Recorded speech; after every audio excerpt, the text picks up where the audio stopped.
Bom dia, nós estamos aqui hoje é 5 de abril, são 10 horas da manhã de domingo e queremos fazer hoje uma live, mais uma vez, para a gente poder ter um tempo de devocional e buscar na Palavra de Deus aquilo que Deus está tratando conosco nesses dias. E especialmente hoje eu estou bastante empolgado daquilo que Deus tem falado conosco, as direções que Deus tem dado. Eu vejo confirmação daquilo que tem sido falado aqui, através de ministração de outros pastores também, que são pessoas bastante inspiradas por Deus, pessoas que a gente pode hoje nos buscar como referência para esses dias, né? A gente começou na quinta-feira falando a respeito das cartas que foram escritas às igrejas do Apocalipse. A primeira igreja que a gente falou foi a igreja de Éfeso. E hoje eu quero falar sobre a igreja que está no Apocalipse 2:12, que é a igreja de Pérgamo. Vou começar lendo o texto, mas antes eu vou fazer uma oração. Senhor Deus, eu te louvo pela tua palavra, Pai. Eu te louvo porque ela é luz para o nosso caminho, é lâmpada para os nossos pés, Pai. E nós podemos confiar nela, Pai.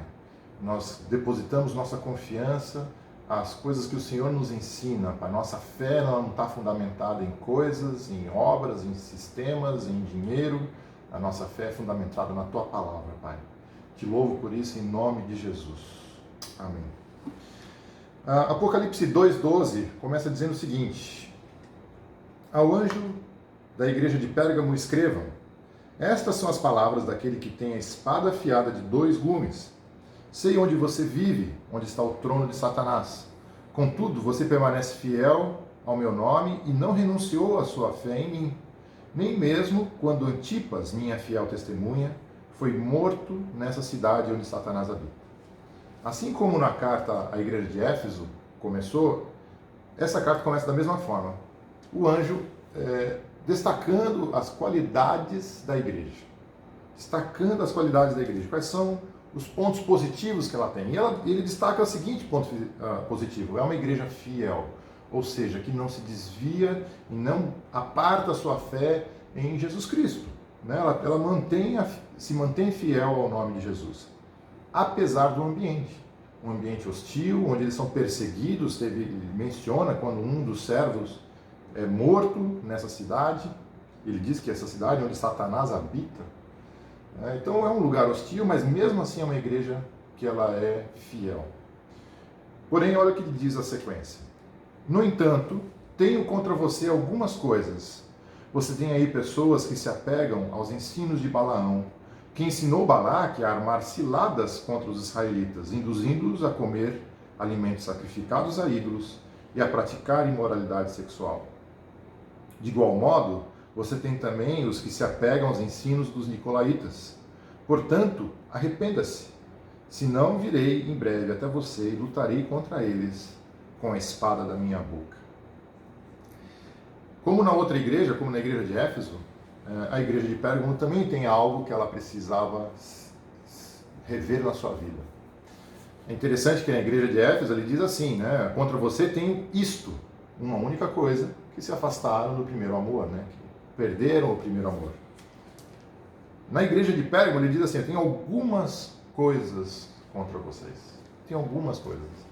Ou seja, essa igreja tem mais coisas que precisam ser revistas. E ele menciona uma história que está na Bíblia, que é a história de Balaão. Ele fala dos ensinamentos de Balaão e dos ensinamentos dos nicolaítas. Né? Essa era uma igreja que foi influenciada por ensinamentos estranhos. Os nicolaítas não estão na Bíblia, né? Ele menciona só no Apocalipse os nicolaítas. Mas Balaão não. Balaão é uma história conhecida da Bíblia. E eu queria olhar essa história para entender o que o anjo está falando à igreja de Pérgamo na carta do Apocalipse. Qual foi o ensino de Balaão que eles deram ouvidos? Para a gente entender isso, a gente precisa olhar para a história que está em Números 22. O que está acontecendo naquele contexto, naquele momento, é que o povo de Israel, saindo do Egito, está chegando à Terra Prometida. Já passaram 40 anos no deserto, já estavam nos últimos dias dessa peregrinação. E quando chega perto da terra prometida, eles vão passar por uma terra que é a terra de Moabe, dos Moabitas. E o governante dos Moabitas, que era Balaque, ele olha e diz o texto que ele ficou com muito medo, ele ficou com pavor, porque o povo de Israel era muito numeroso. E ele contrata um profeta, um vidente, não cristão, né? não temente a Deus, mas alguém que era um profeta da época, para anunciar e para pronunciar maldições sobre aquele povo, para que eles pudessem batalhar e vencer a esse povo. E Balaão, então, foi contratado para isso, ele recebeu para fazer anunciar essa maldição. Porém, quando ele chega diante do povo, ele é levado a um monte, lá em cima do monte, ele olha para o povo e ele começa a anunciar palavras de bênçãos. Olha que interessante. O primeiro texto que eu vou ler com vocês em relação a isso é Números 23, versículo 8 e 9. Então, imagine Balaão olhando para o povo pela primeira vez, preparado para anunciar uma maldição. E olha o que ele diz: como posso amaldiçoar a quem Deus não amaldiçoou? Como posso pronunciar ameaças quem o Senhor não quis ameaçar? Dos cumes rochosos eu os vejo, dos montes eu os avisto. Vejo um povo que vive separado e não se considera como qualquer nação. Ele começa a anunciar bênçãos, ele começa a dizer: como eu posso amaldiçoar quem Deus não amaldiçoou? Né? E ele vê o que? Ele vê um povo separado, ele vê um povo santificado, ele vê um povo purificado. Né? A santificação, ela fala de separação. Né? Então ele começa a anunciar bênçãos. É evidente que Balaque não gosta da história, ele chama Balaão e fala: Balaão, não foi para isso que eu te contratei. Vamos mais uma vez subir um outro monte com ele. Fala: agora você vai lá e amaldiçoa esse povo. E daí no versículo 20 de Números, ele fala mais uma vez. Imagine Balaão falando: recebi uma ordem para abençoar. Ele abençoou e não posso mudar. Nenhuma desgraça se vê em Jacó, nenhum sofrimento em Israel. O Senhor, o seu Deus, está com eles. O brado de aclamação do rei está no meio deles. Deus os está trazendo do Egito, eles têm a força do boi selvagem. Olha só, mais uma vez, Balaão trazendo uma palavra de bênção para aquele povo, anunciando que nenhuma desgraça, nenhum sofrimento, que o Senhor está com eles. É interessante que ele já anuncia o brado de aclamação do rei. Ele já está falando a respeito do rei Jesus.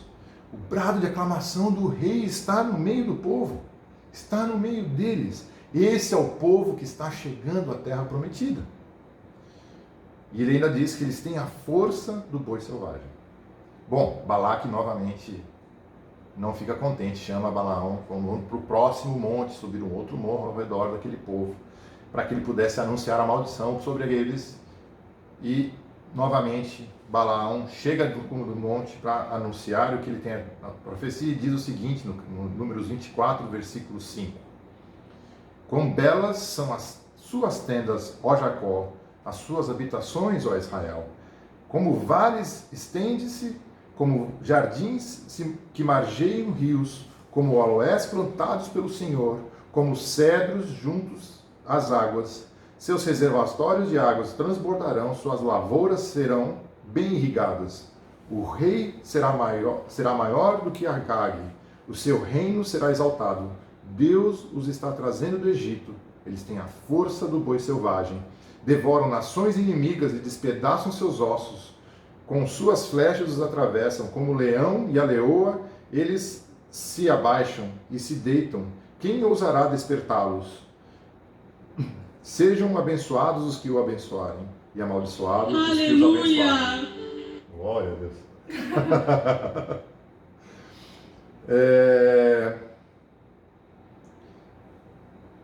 Nesse texto, mais uma vez ele anuncia bênçãos. E diz mais ainda, ele anuncia como um povo que vive no descanso. Você vê que eles são como árvores plantadas junto a rios. É um povo abençoado. Né? Um povo que está preparado, né? Que se sente seguro no ambiente que está. E mais do que isso, ele diz que como o leão e a leoa, eles se abaixam e se deitam. Né? Quem ousará despertá-los? Olha como ele compara esse povo, olha como ele compara. Né? Então tudo isso a gente percebe, né, anunciando a respeito do povo de Israel chegando à Terra Prometida. E por fim, no final do processo, Balaque já irritado, né, já incomodado com tudo isso, ele fala, vai pela última vez e anuncia essa maldição de uma vez por todas. Eu te paguei para isso, cara. E Balaão chega para amaldiçoar esse povo e fala assim, eu o vejo, perdão, no versículo 17, Números 24, 17. Eu o vejo, mas não agora. Eu o avisto, mas não de perto. Uma estrela surgirá de Jacó, um cetro se levantará de Israel. Então ele já começa a anunciar mais uma vez a respeito do governo de Jesus. Ou seja, anunciando que este é um governo que vem para superar todos os governos que existem no mundo. E a gente percebe então que Balaão, durante esse tempo todo, anunciou bênçãos, mesmo tendo sido contratado para amaldiçoar o povo. Sabe, de certa forma, essa história representa o que estamos vivendo hoje. Nós estamos hoje prestes a entrar no reino de Deus, prestes a entrar na terra prometida, prestes à segunda vinda de Jesus. E da mesma forma, Deus olhou para esse povo naquela época, ele olha para nós. Ele vê um povo abençoado, ele vê um povo separado, ele vê um povo que não tem sofrimento nem desgraça, ele vê um povo que aclama e que tem a presença do Rei Jesus no seu meio. É um povo forte, que tem a força do boi selvagem. Por que então? E aí vem a pergunta. Por que então que Apocalipse fala, né, que você tem aí pessoas que se apegam aos ensinos de Balaão? O que foi que Balaão ensinou? O que foi que Balaão ensinou? E ele já responde que ensinou Balaque a armar ciladas contra os israelitas, induzindo-os a comer alimentos sacrificados a ídolos e a praticar imoralidade sexual. Sabe, se você segue o texto de Números, no capítulo seguinte, Números 25, primeira coisa que ele diz, versículo 1 é: enquanto Israel estava em Sitim, ele estava no mesmo lugar onde Balaque anunciou todas essas bênçãos. Diz o seguinte: o povo começou a entregar-se à imoralidade sexual com mulheres moabitas, que os convidavam aos sacrifícios de seus deuses. O povo comia e se prostrava perante esses deuses. Assim Israel se juntou à adoração de Baal Peor, e a ira do Senhor acendeu-se contra Israel. Eu vejo que da mesma forma como aquele povo era suscetível a se entregar a adorações e a ídolos e a idolatria, a igreja hoje também precisa ser tratada nessa área. Sabe, chegou o tempo da igreja se arrepender de sua idolatria, de sua imoralidade. É triste ter que falar isso, né? Mas a verdade é que ainda existe no meio da igreja situações de idolatria e imoralidade. Eu quero ler um texto que está em Judas, que é o único capítulo, versículo 3 e 4, e depois versículos 11 a 13. Versículos 3 e 4 diz assim: amados, embora tivesse muito ansioso por lhes escrever acerca da salvação que compartilhamos, senti que era necessário escrever-lhes, insistindo que batalhassem pela fé, uma vez por todas confiada aos santos. Pois certos homens, cuja condenação já estava sentenciada há muito tempo, infiltraram-se dissimuladamente no meio de vocês. Estes são ímpios e transformam a graça do nosso Deus em libertinagem e negam Jesus Cristo, nosso único soberano e Senhor. Sabe, a igreja tem permitido que ensinos estranhos entrem na igreja. E ela tem recebido esses ensinos estranhos e não tem destacado, não tem separado, não tem se abominado esses ensinos. Pelo contrário, estão aceitando os ensinos de forma passiva, né? E esses ensinos, eles falam o quê? Eles transformam a graça de nosso Deus em libertinagem, que foi o que Balaque falou. Mais adiante, no versículo 11 de Judas, diz: ai deles, pois seguiram o caminho de Caim, buscando lucro. Caíram no erro de Balaão e foram destruídos na rebelião de Corá. Esses homens são rochas submersas nas festas de fraternidade que vocês fazem, comendo com vocês de maneira desonrosa. São pastores que só cuidam de si mesmos. São nuvens sem água, impelidas pelo vento, árvores de outono, sem frutos, 2 vezes mortas, arrancadas pela raiz. São ondas bravias no mar, espumando seus próprios atos vergonhosos, estrelas errantes, para as quais estão reservadas para sempre as mais densas trevas. Sabe, a gente percebe nesse texto que 3 coisas infiltraram na igreja, 3 tipos de pensamentos se infiltraram na igreja, já naquela época e hoje também. Então a gente vê que a história se repete, aconteceu com o povo de Israel, aconteceu na igreja primitiva, e hoje de novo nós precisamos alertar e estar atento a isso. Nós temos dado ouvidos a ensinamentos estranhos que nos levam primeiro à ganância. Ele fala aqui, buscando o lucro como Caim, a ganância e a avareza. Isso é o caminho de Caim, que busca o ganho pessoal, o ganho individual. Temos também dado ouvido e temos permitido que uma promiscuidade sexual e idolatria se prolifere dentro da igreja, que é o ensino de Balaão. É triste ouvir isso, mas a verdade é que muitas vezes algumas coisas estão tomando o espaço de Deus no nosso coração. E isso é idolatria.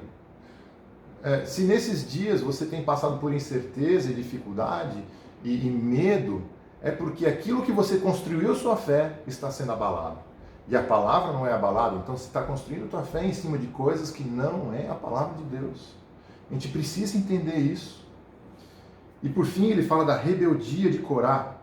Corá foi um homem que se levantou contra a liderança de Moisés. E da mesma forma, nós hoje vemos muitas pessoas se desafiando as lideranças e as autoridades que Deus tem instituído. Pessoas que são rebeldes, têm um espírito rebelde. Isso está em Números 16.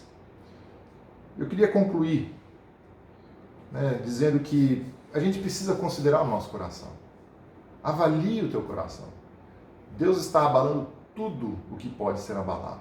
As instituições, os sistemas, as lideranças, os governos, para provar para nós e provar a nossa fé, e para que possamos eliminar tudo aquilo que vem ocupar o nosso coração, tudo aquilo que vem tomar o espaço de Deus no nosso coração.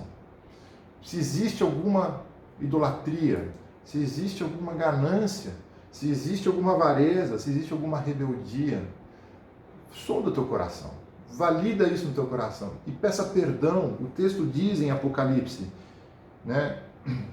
em Apocalipse 2,16, portanto, arrependa-se, senão virei em breve até você e lutarei contra eles com a espada da minha boca. Sabe, a gente precisa entender isso. É um tempo de arrependimento. E vamos dar nome às coisas que precisamos nos arrepender. Amém? Eu espero que essa palavra alcance teu coração.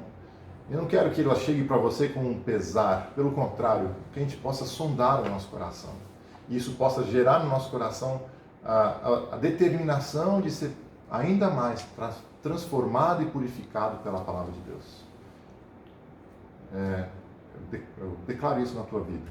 Tenha isso no teu coração, que é um tempo especial que a igreja está vivendo. Assim como aquele povo, logo depois de passar por tudo aquilo, entrou na terra prometida. Nós estamos prestes a ser levados à Nova Jerusalém. Amém? Deus os abençoe a todos. Fiquem com Deus.